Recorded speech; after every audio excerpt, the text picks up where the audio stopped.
Let's turn to drones, and in particular, Senator Rand Paul's epic 13-hour filibuster, which you have already gone very publicly on the attack about.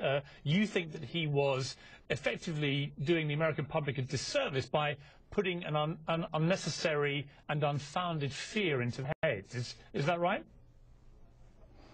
Yes, I think that to assume that the United States of America would use a drone and a Hellfire missile to attack someone sitting in a cafe. Look, this goes back to our previous conversation. We want to capture people. We don't want to kill them. The reason why we have to kill them in places like Yemen and other places is because we don't have the military force with the capabilities to do it. Second of all, to compare, for example, to compare killing a terrorist, a Al-Qaeda person who was trying to attack the United States of America with Jane Fonda, I mean, it is ludicrous. I'm not a great fan of Jane Fonda's, as you probably know, Piers. But the thought, and she might have even given aid and comfort to the enemy in the view of some.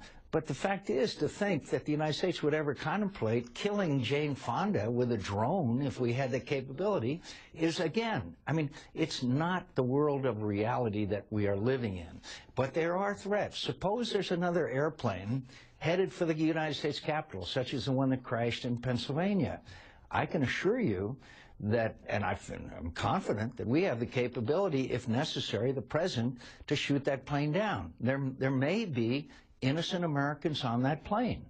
So it's, to me, here we have the North Koreans testing nuclear weapons, threatening to attack the United States of America. Iran, the centrifuges continue to spin.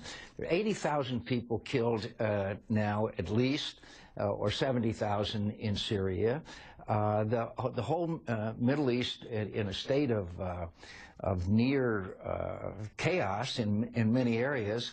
And frankly, my highest priority is not my concern that they may kill an American with a Hellfire missile in a cafe in the United States of America. That's not my concern. Some are saying that all Rand Paul was doing was trying to solicit that very confirmation from Eric Holder, the Attorney General, and indeed he appears to have done that, and that is part of a vigorous democratic process, and he was behaving exactly how senators should behave. Newt Gingrich, amongst other Republicans, has come down pretty tough on you personally, and I want to play you what he said last night on Fox and get your hopefully very volatile reaction back. When I first knew John McCain in the House, he was a maverick. In the Senate for years, he was a maverick. Of everybody I know in the Senate, I don't know anybody who had a better record of bucking the leadership, doing what he thought mattered, marching to his own drummer. And I think that it's unfortunate, but I think, frankly, it doesn't hurt Ted Cruz, and it doesn't hurt Rand Paul. It hurts John McCain.